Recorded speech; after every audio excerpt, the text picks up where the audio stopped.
Our next speaker for today is Professor Nada Naaman, Dean and Professor at University of St. Joseph, Beirut, Secretary General of Association of Arab Dental Faculties, PhD from Université Paris 7, Periodontology degree from Université Paris 7, Doctor in Dental Surgery from St. Joseph University. Professor Naaman has numerous publications. You are most welcome, Professor. Thank you. I would like also to thank the organizing committee, Professor Sharouf and Professor Robani, for their kind invitation. It's a pleasure for me to be here at Konya, and my field of interests are mainly what we call periimplantitis and marginal bone loss around implants, as well as bone grafting material. I hope during this presentation that I can pass some of my passion for dentistry and for periodontology and implant dentistry. This is my team in St. Joseph University, the perio department. The topic of my presentation is about marginal bone loss, and these are the main chapters that I will be developing. First, I'm going to talk about the superficial inflammation, and this is what we call mucositis.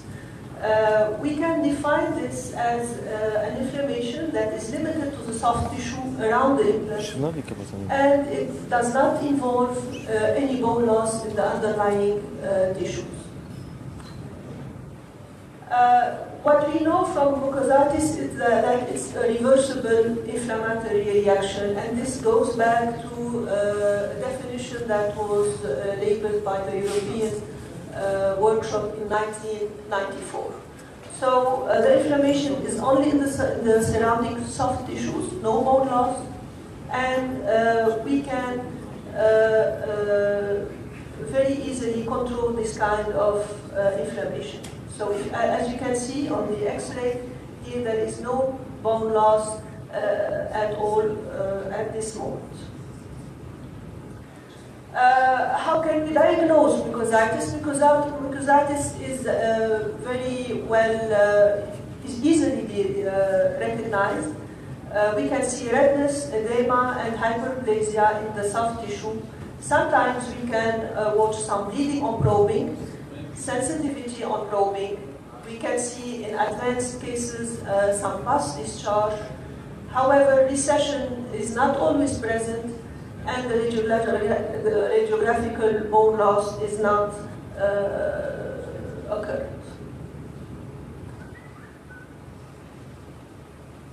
So you can see here the papilla is very well preserved. However, we can see some pus and redness in this area where we have an implant.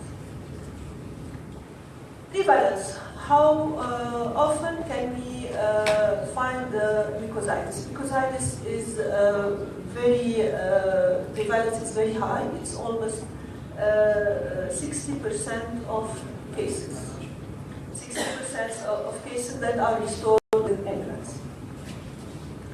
A recent publication from Albrechtson in 2006 defined many things about mucositis, but we all know now that it's different from periimplantitis, and it might be the starting point of some more bone loss.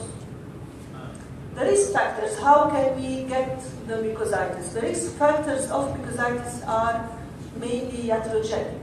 So this can occur when we have some subgingival cement remnants, when we have a lack of compliance to oral hygiene, the patient does not brush and floss well, when we have restoration that is very wide and there is no possibility to clean the tissue around. This is the main risk factors.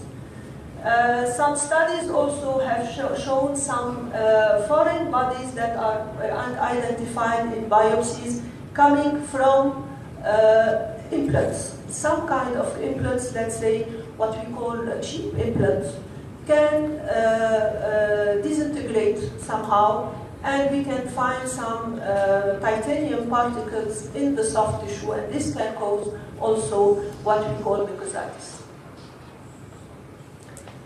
Treatment, how can we treat this superficial mucositis? The treatment is easy. We have to clean the implant surface that is apparent unless it is the abutment, as well as the prosthetic attachment, and we have to instruct the patient to have a very good oral hygiene after all and every meal. So you can see here, this is the classical case of mucositis. We cleaned everything, but after cleaning we noticed that the gingiva is very thin, but we don't have any bone loss. In order to preserve this kind of situation, we went to a soft tissue grafting so that we can have some thick soft tissue barrier, and to prevent more disintegration of the soft tissue.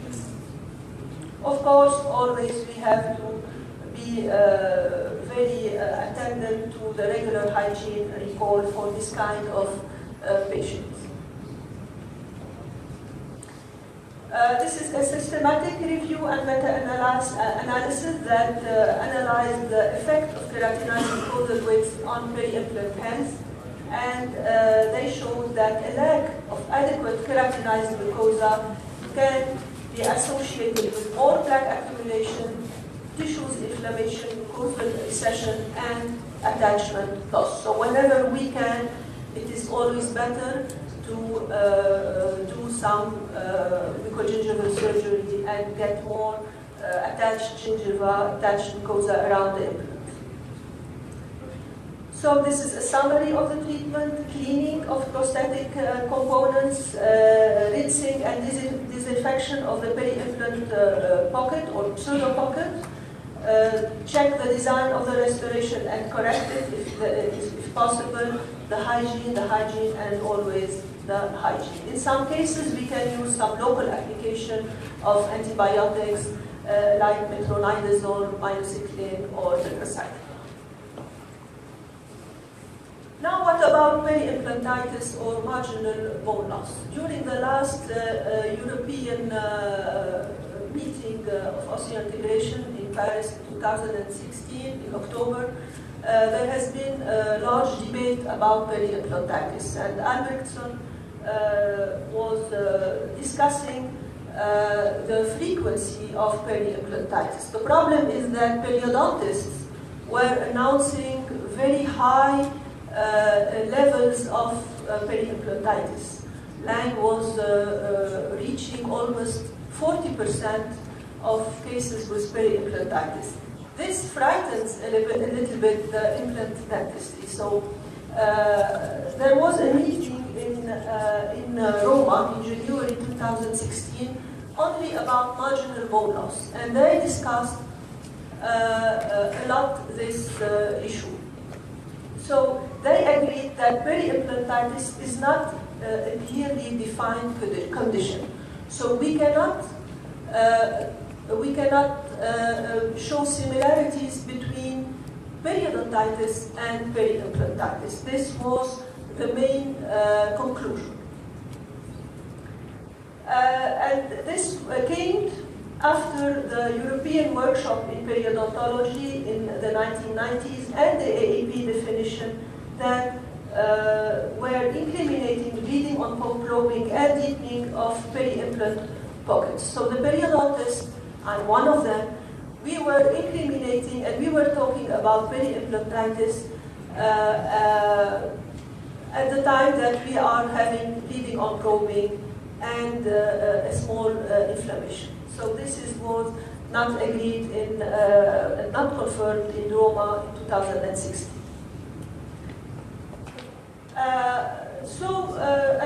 This issue was also raised by Rosen in 2013, who said that there are almost 13 definitions of peri-implantitis. So no consensus at this time about the definition.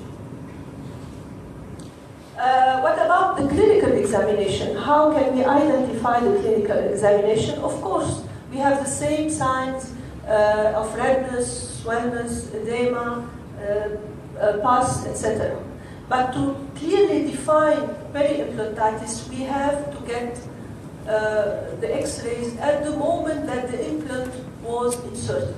So we have to prove that there has been progressive marginal bone loss. This is very important, because if we have placed, or the implant has been not placed adequately, and the bone loss started from day 0 or day 7, we cannot talk about peri-implantitis. It's not a microbial problem, it's a surgical problem.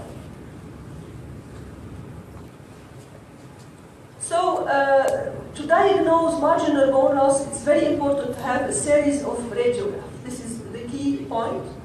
Without a demonstrated progression, there can be no disease, only marginal bone adaptation. We don't have to forget that implant is a foreign body, and for a foreign body, we have a marginal bone adaptation, so it's not really a disease. And this was pointed out by Albertson in his recent publication in 2016, peri-implantitis, a complication of a foreign body or a man-made disease. Facts and fiction. I recommend you get this article. Now, at this moment in 2016, so bleeding on probing is not considered anymore a good predictor. It's a poor predictor for bone loss. Pocket depths also. Pocket depths, healthy but partially edentulous patients consistently exhibit greater pocket depths around implants than around teeth. So if we have a patient with natural teeth, we cannot compare the pockets around the teeth with the pockets around the implants, because the implant is always inserted at the bone level. So pocket depths for Collier and others in 2016, pocket depth assessment around implants appears to be a poor diagnostic tool like bleeding on probing. The prevalence, although for mucositis it's around 60%, for peri-implantitis, and it depends also on the definition of peri-implantitis, it goes up to 20%.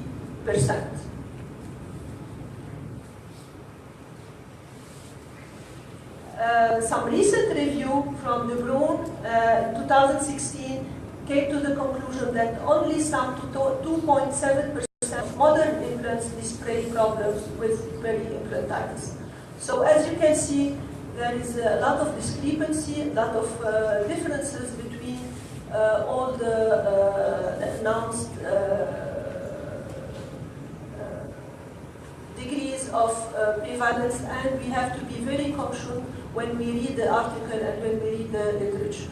It's very important to go back to the definition and see how it is defined. This is a very interesting study because, you know, when we talk about peri-implantitis, we always go back to the surface of the implant. And so now we say that, yes, we have peri-implantitis because we are using rough implants. Is it true? Is it true that rough implants may cause more problems and inflammatory problems around the implants? So this study, they compared 3 kinds of implants: minimally rough, moderately rough, and rough surfaces. And as you can see, at 5 years, the marginal bone loss, was not very different. It went from 0.86 to 1.04. And they concluded that at this time, it is very difficult to draw strong conclusions regarding the effect of implant surface roughness on bone loss over time. Risk factors. What are the risk factors for peri-implantitis? Of course, we also have subgingival cement remnants. If when we restored the implant, we cemented the crown and we did not remove the cement, it's going to cause mucositis, and if it stays long time, it will go and become a peri-implantitis. So it's very important to clean everything when we cement restoration. Occlusal overload was also a big risk factor for peri-implantitis, as well as surgical bone trauma at implant insertion. You know, when we put the implants at very high torque, we can cause necrosis of the cortical bone, so this can lead also to marginal bone loss.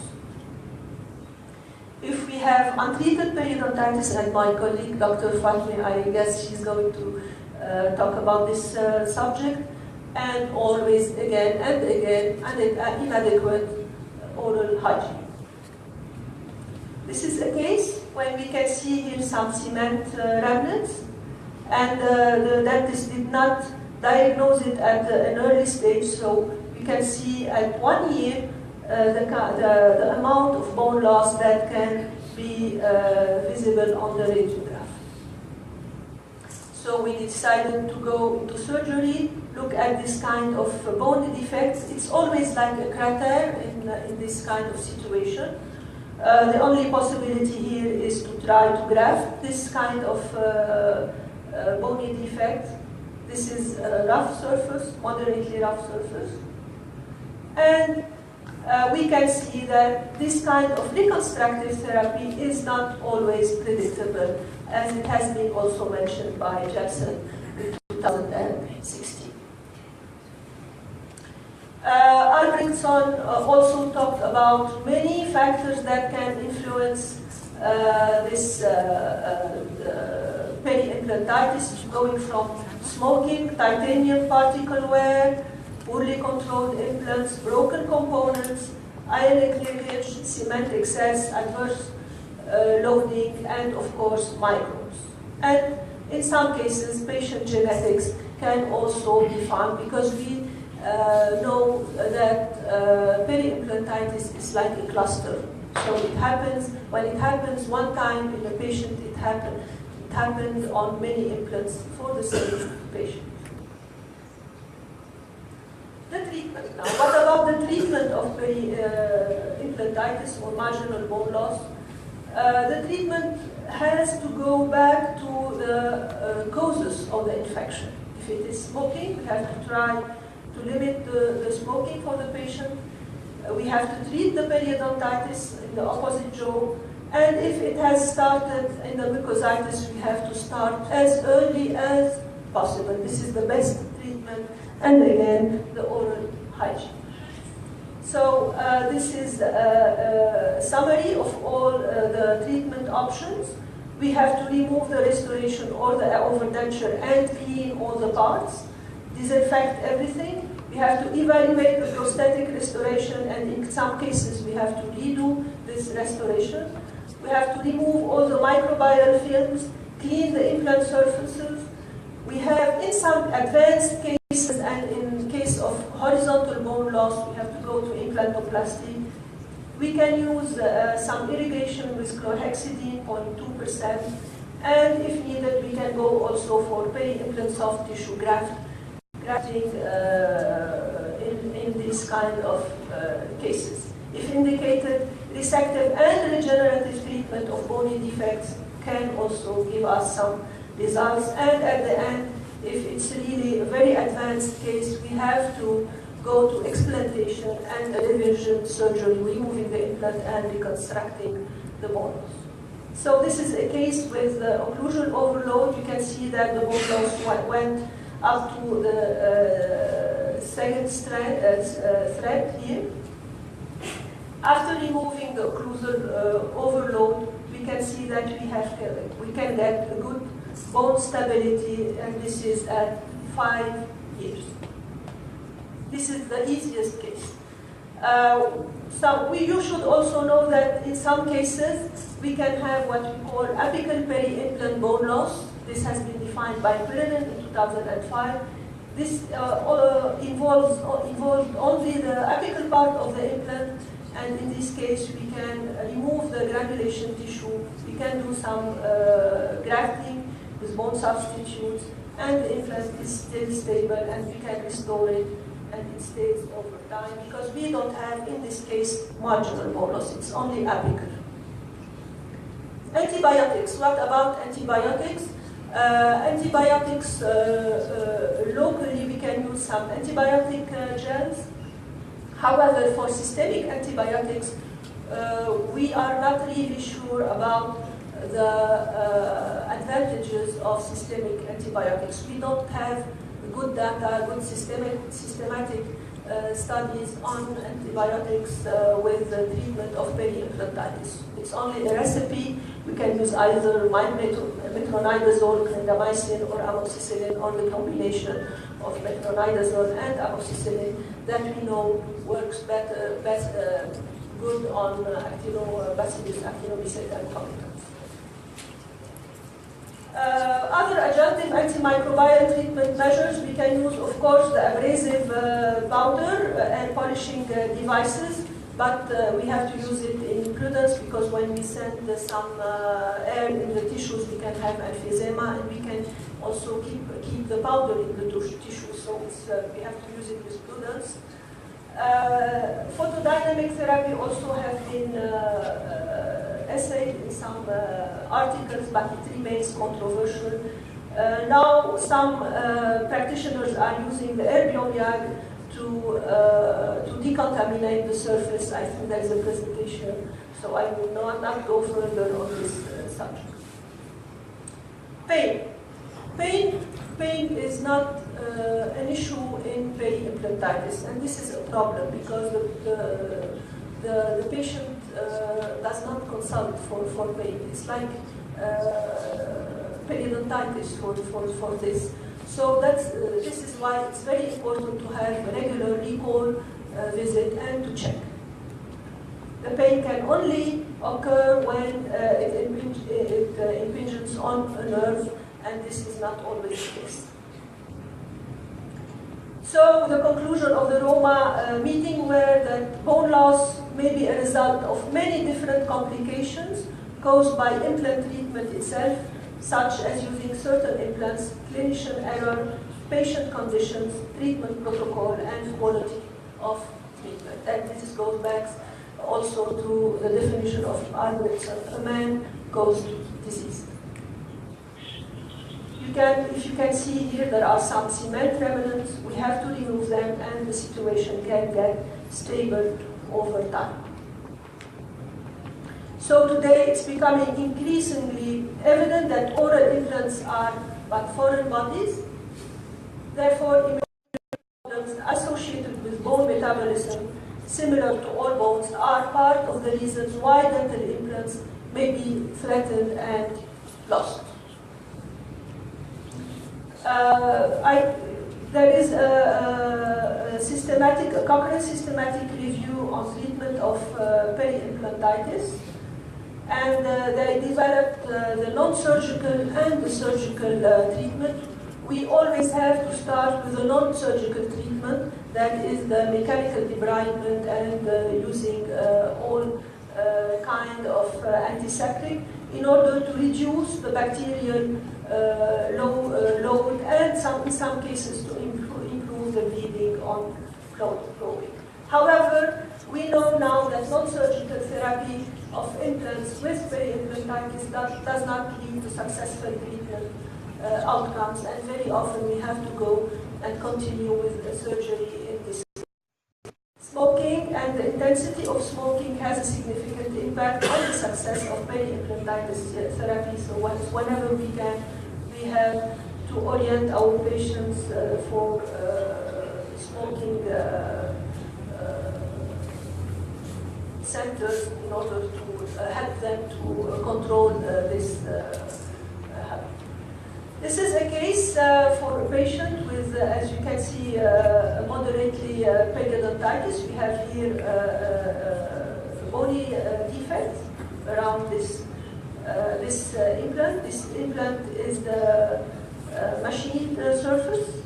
I grafted this side with allograft. And we can see over time, this is 3 years, he lost the other tooth and it was replaced with another implant. And at 10 years, we can get some kind of stability in this kind of patient. So we can arrest the progressive bone loss if we apply a good surgical technique and the patient gets a good oral hygiene. Trauma. This is an unfortunate lady that received trauma from her husband. So please be cautious about implant. So we can see here that when the implants were placed, the bone level was very, very nice. At 1 year, she came back with edema in this sector. A young lady, and you can see now what I can see on this X-ray. And when I opened, I noticed that there was a part of her jaw that was completely mobile. I removed it, and that you can see here the defect that surrounds the implant and the natural tooth. In this case, also we have to go to bone grafting using bone substitutes. In this case, to close very well, and then to monitor. As you can see, the consequence is some recession. And the situation can get also stable in this case. So this is a 1 year result. For surface decontamination, so whenever we go and we decide to go for surgery, how do we clean the implant surface? There is no single method. The articles goes and some trials, they advise to use saline and cleaning with cotton pellets.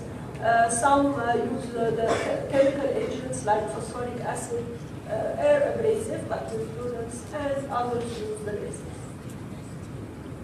Implantoplasty. What is implantoplasty? Implantoplasty is performed when we have horizontal bone loss, very advanced. So we have to do it in order to remove the threads of the implant. We can use it with a bar, and now there are brushes that can be used, mechanical brushes that can be used to work on the implant surface. So this is a lady, she is 80 years old, so then she has 4 implants. She came in 2008 having an edema in this sector. So I did implantoplasty on this implant. She is wearing a lower denture. She came back in 2010. This implant was doing well. However, she had another problem on this implant because she didn't go to her dentist. She didn't want to fix and to adapt the prosthetic part. She refused. I don't know why. I tried many times, and all the family tried also to convince her. So she came back 2 years later with a problem on the second implant. I had to do also the same procedure, implantoplasty again. It was difficult for her and for me to plan mucogingival surgery at this time. So you can see here, 2013, the 2 implants are doing well after 5 years of treatment. But she had another problem on the other side. So she had an edema here, and I had also to do implantoplasty. She didn't come back after that, but I know that she's doing well. Implant removal, this is the last option. Implant removal must be planned whenever we have a very advanced bone loss that is going to the apical part of the implant. So usually it's a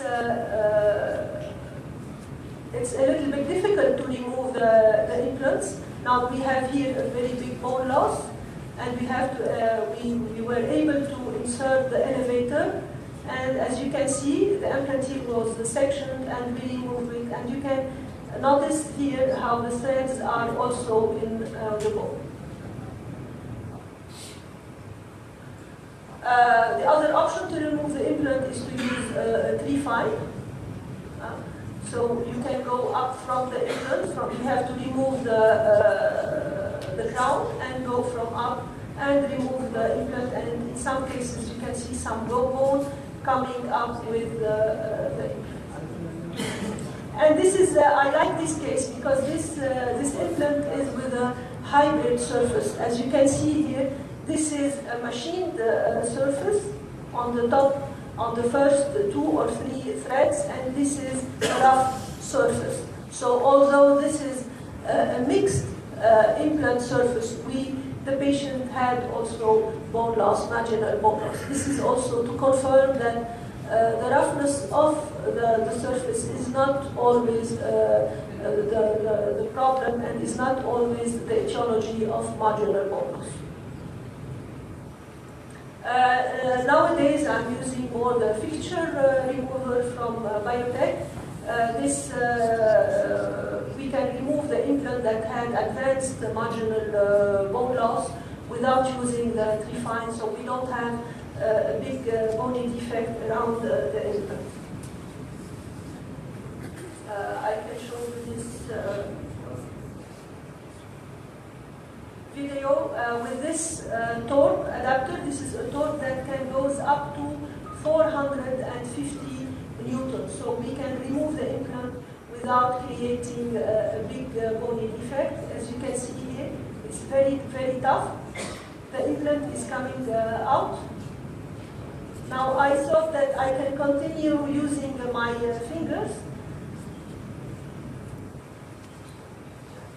Also, I do some exercise, but it was not very easy for me.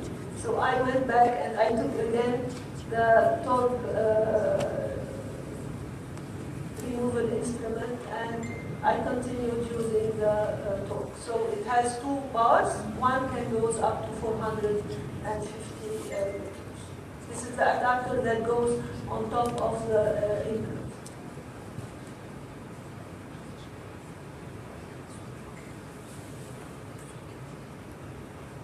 Now it can go up, out, and that's it. So please remember that teeth, even compromised because of periodontal disease or endodontic problems, may have longevities that surpasses by far that of the average implant. So whenever you can save teeth, do it.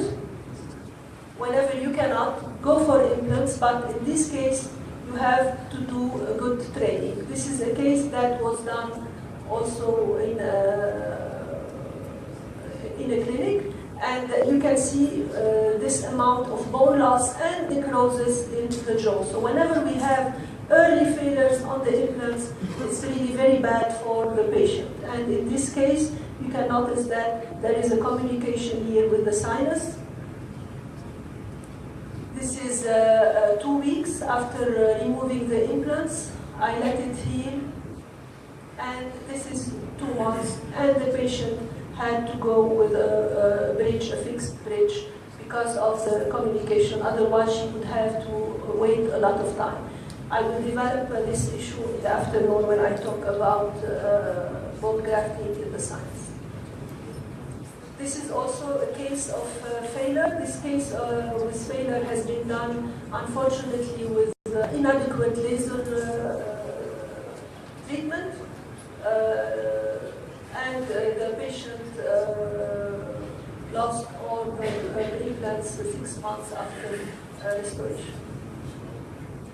Conclusion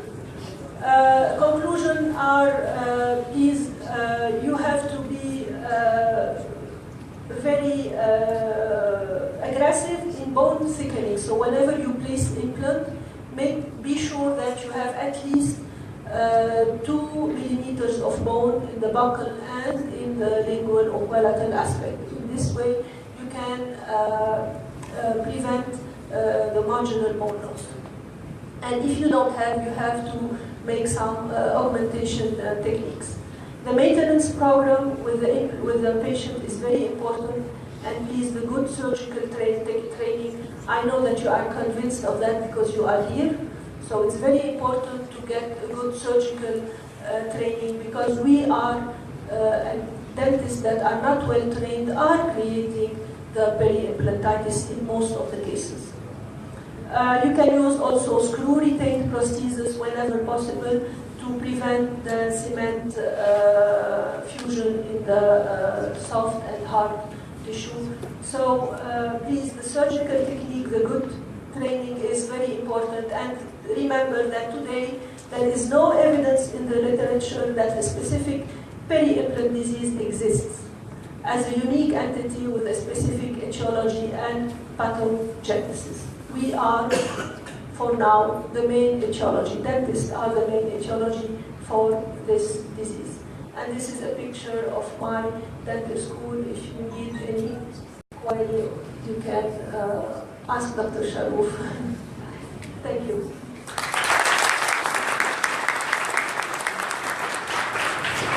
Is there any question for Professor Naaman?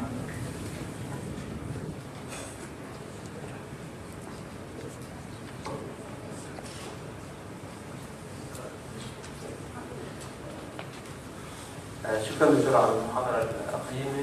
سؤالي باللغة العربية كم الفقد من العظم حول الزرعة حتى نقرر انه احنا لازم نبدلها؟ يعني 50%، 40%، 30% من دعم العظم. هذا السؤال مهم. I answer in English or English? The question is when do we decide to remove the implants? Regarding marginal bone loss. We remove the implant when we cannot control the progression of the bone loss.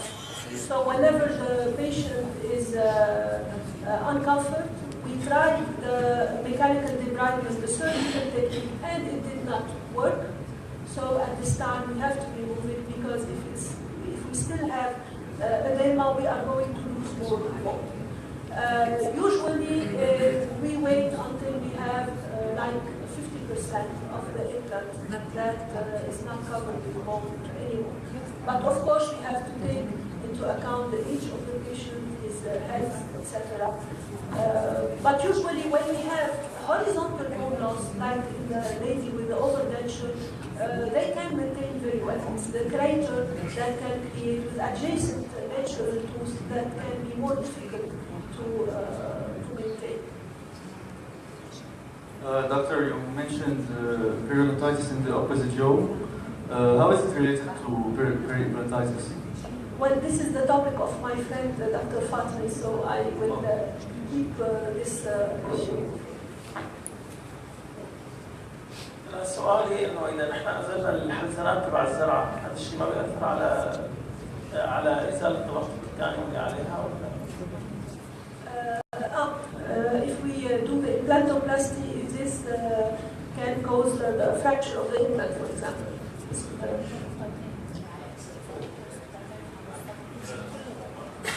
When we do the implantoplasty, we cannot look for any more reosseointegration. We do it only in horizontal bone loss. So the implant will become, we will have a big recession. We do it only when we have horizontal bone loss, mainly. And we are not looking for any bone regeneration, any reosseointegration if it can happen. Is there any other question? Thank you, Professor.